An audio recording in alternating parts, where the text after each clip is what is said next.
Class, hello and welcome, people of the world. Have a seat. Stop drinking that Monster Energy drink. Kyle, I'm your substitute teacher. My name is Mr. Kautzman. Today, we're going to be talking about Parler definitely being conservative. I saw with my own eyes. The administration doesn't want me to talk about it, but we'll do it anyway. LinkedIn in-mail prices. How much does it cost to use LinkedIn? Policing live streams. How do these social media behemoths possibly police what people are saying on a live stream? McPlant is a meatless burger. We're going to look at that. And Google grant requirements. You want $10,000 from Google? Well, stay tuned. We'll talk about how you get it. Hey, guess what? Class begins now.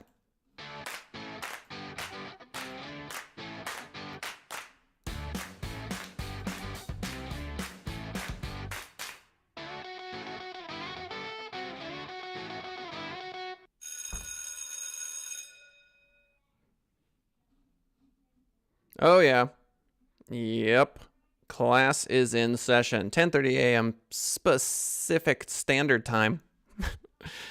Every single day. Parler, definitely conservative. So I, in my infinite wisdom, decided that I should go to Parler and actually take a look for myself and see whether or not this particular social media platform is conservative. As you can see on the right, if you're listening on the podcast, I'll explain it. We've got Greg Gutfeld. He's a conservative Fox guy.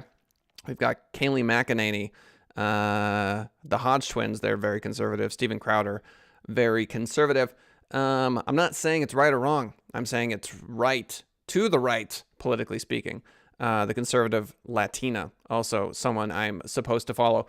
I was immediately hit with a ton of conservative voices the second I logged on. So for all those people that are saying, you know what, Parler is just a free speech platform. Okay, fine. Except that every single person I'm being asked to follow is very conservative, which again is something that I thought was going to happen. I am not at all surprised that Parler went from 500,000 to 4 million users in this election cycle. What Twitter and Facebook have been doing have been making conservatives very upset, and so they're leaving in droves.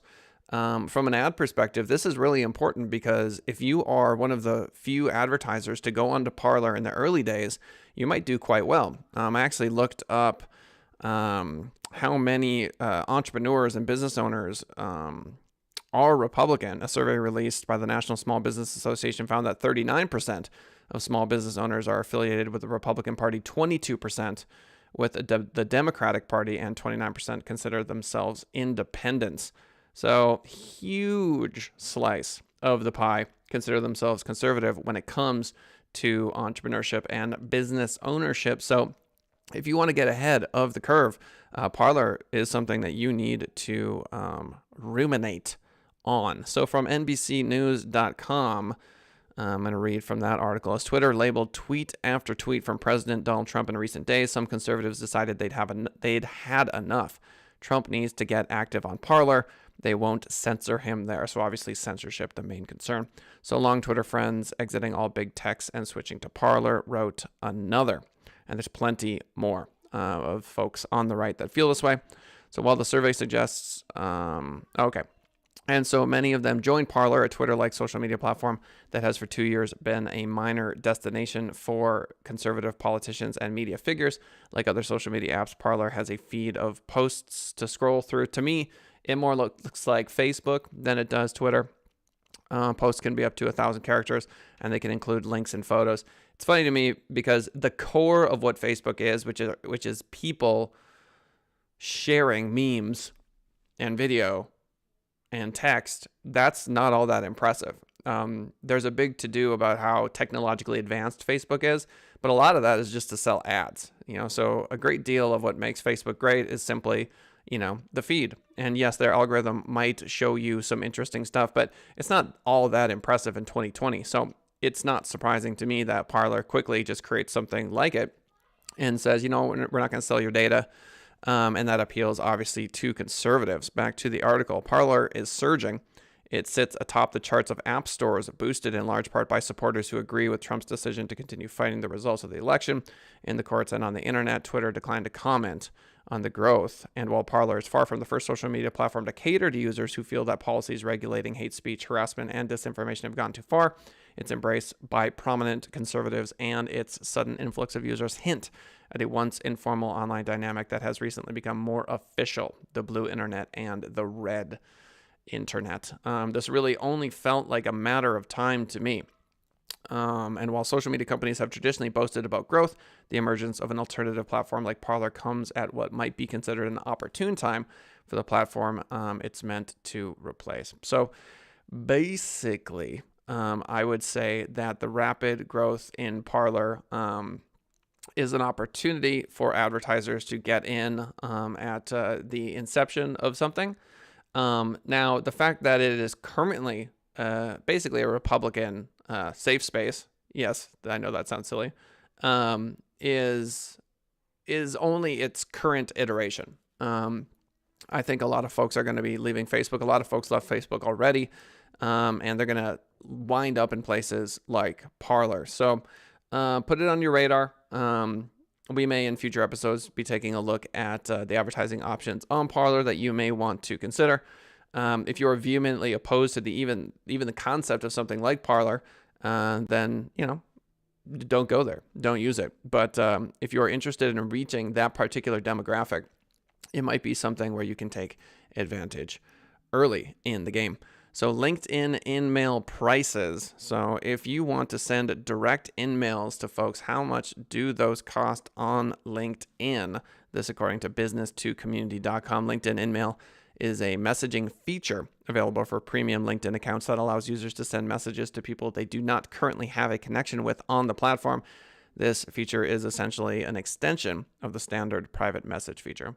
However, if you have a free or basic account, you won't be able to send in-mail messages, but you can receive them. Check this out. Look at how expensive this is. You've received these before. Look at what people are paying LinkedIn to get into your in-mail mailbox. For a premium LinkedIn career account, $29.99 a month for 5 in-mails each month. Ouch. It's over $5. That's crazy.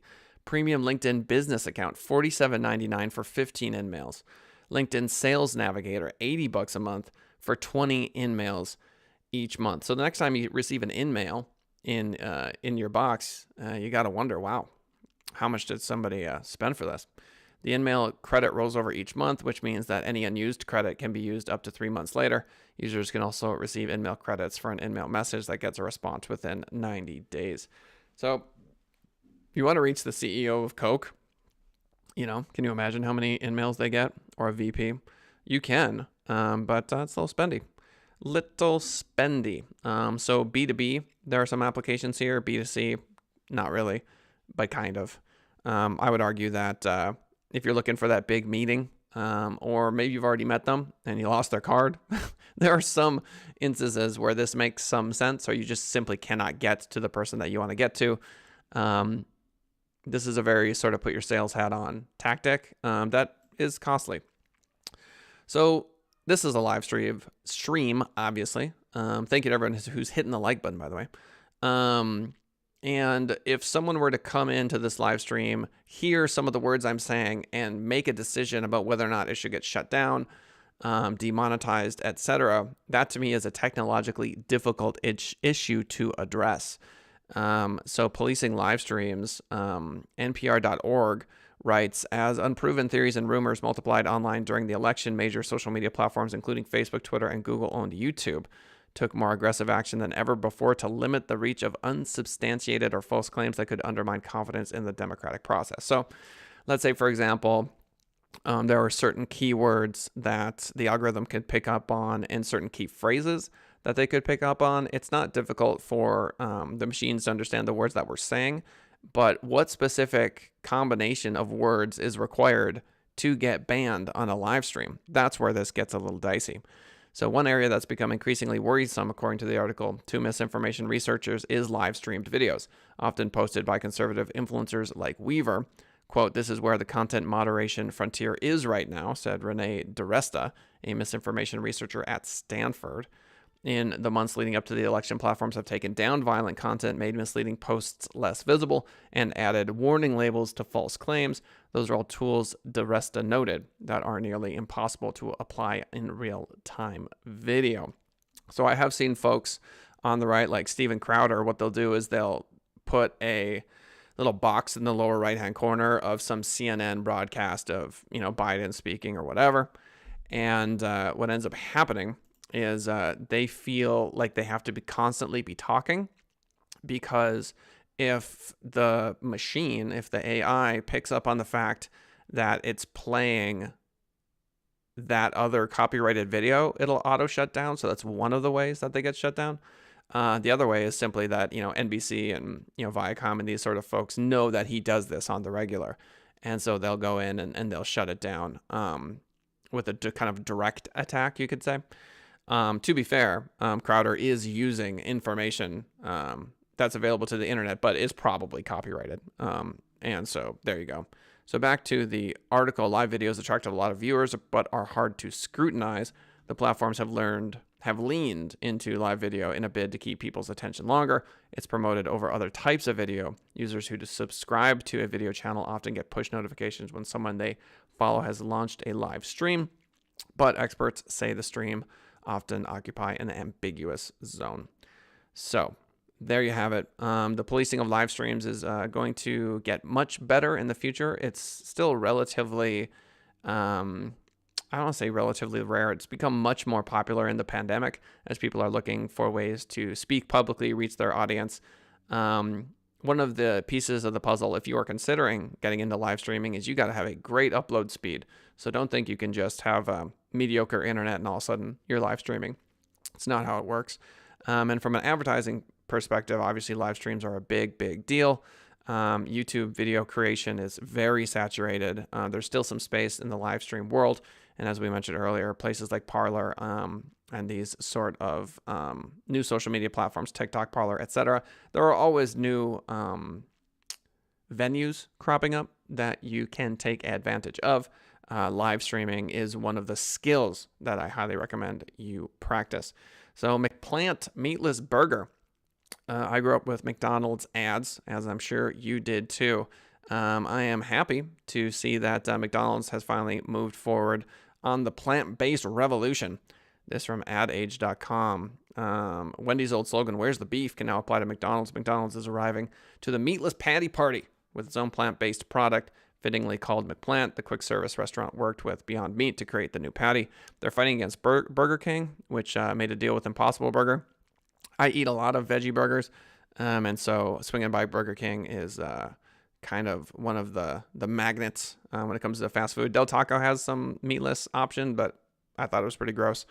The burger at Burger King's pretty good. So if you want to reduce your meat consumption, good for McDonald's. Just the very fact that they're going to push this is it's a pretty big deal given their reach. And Esther Sass writes, finally, veggies unite. I'm for it. #vegan. Google grant requirements. So if you are a nonprofit and you are interested in making $10,000, that has to be applied to Google Ads. Well, here is how you do it. Google.com/grants. Imagine you could do what you could do with $10,000 of, United States currency. In-kind advertising every month from Google Ads. Every month, geez. An online advertising solution from Google. You could recruit more volunteers, attract more donors, and share your story with audiences all over the globe. So to qualify for Google grants, you have to apply to Google for Nonprofits. The organization must hold a valid charity status, acknowledge and agree to Google's required certifications regarding non-discrimination and donation receipt and use, have a high-quality website that meets the ad grants website policy, and get approved through the ad grants pre-qualification process. I know quite a few folks that have gone through this process and do have it, so it is entirely possible. So if you know a nonprofit that does not currently have the Google grant, you may want to let them know. If you are involved in a nonprofit, it's a pretty big deal. So to summarize, Parler is definitely conservative based on everything I saw yesterday popping onto the platform, kind of poking around a little bit, getting a sense. Even if you find yourself politically very on the left, you should be aware of Parler as a potentially interesting advertising avenue. if you are, for example, trying to reach out to business owners, this sort of thing. So will this mean that Facebook and Twitter lean even more to the left? We will see. I think a lot of folks would judge Facebook and Twitter as being pretty centrist. And there's a lot of folks that would see Facebook and Twitter as being like unbelievably to the left. It just depends on your perspective and the news that you are consuming on the daily. Parler, I had a gentleman comment yesterday saying that it's not Facebook for conservatives. He wrote, it is Facebook for people that don't want their data sold and their privacy violated. I think both can be true at the same time. I think it can be a place where folks don't want their data sold and privacy violated, and a place that is predominantly filled with conservative voices. There are, of course, liberals on Parler, but I think if the current situation is any indication of the future, it's going to be a largely conservative platform, which, again, is fine. People should be able to get together and voice their opinions, thoughts, and the facts that are most important to them. So LinkedIn in-mail prices, it's a little pricey. Again, it's let's say $30 a month for 5 in-mails, $48 a month for 15, or $80 for 20. It's not cheap. So if you want to go about LinkedIn in-mail advertising, be aware of that. Live stream policing, it's going to continue to be an issue for pundits and folks that are attempting to sway political ideologies. They're going to get banned and all that sort of stuff. But right now, it's still kind of the Wild West. It's easy for a lot of these folks to fly under the radar and simply get away with it for now. Swing by McDonald's and get a McPlant burger because, hashtag vegetarian. Google grant requirements. If you know anyone in the nonprofit space that wants 10 G's from Google, well, now you know. Thanks for swinging on by the show today, class. Leave a comment. Email us, info@senditrising.com. Give us a call, 702-263-0141. You can download the podcast after the fact if you want to listen in your car. You can do that. Spotify, iTunes, and everything else. Yep. So that's the show for today, and we will see you tomorrow, 10:30 a.m. Pacific Standard Time. Marketing is foreign language. Class dismissed.